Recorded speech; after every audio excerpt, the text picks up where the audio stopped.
Should you partner with your competitors? Hi, it's Melanie Stover from Home Care Sales. And today we're talking about competitors. Should you partner with them? The answer is absolutely. While it may seem counterintuitive to get with your competitors, it's actually a survival technique. When you don't have staff, and it will happen to all of us, even though we do our best at recruiting and retention, you're going to need them. You're going to need them to overflow into. Now, why do we do that? Well, quite frankly, it's the best for the patient. And at the end of the day, that's what we do.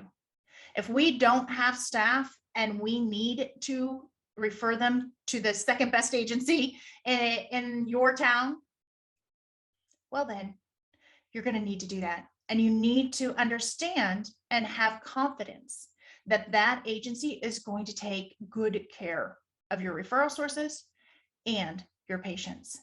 So absolutely connect with your competitors. It's really quite easy. You simply call them up, ask them for coffee, have a discussion about how you could work together. In this time, if you're under isolation protocols, you may need to do it via Zoom, and that's okay. But the intention is to please get with your competitors, develop a relationship so that you can continue to serve your best referral sources and your patients that were referred to you during these times. So absolutely do it. We appreciate and honor our competitors because in every territory, there's at least one or two that are pretty good. They care deeply about getting patients the care that they deserve. So know them, be able to refer to them.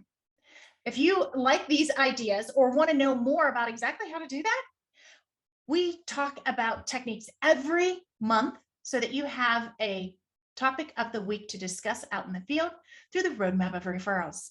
If you haven't heard of it before, or you just want to tour the system, Mike's your guy. Mike at Home Care Sales, email him and jump on his calendar so that you can see it for yourself.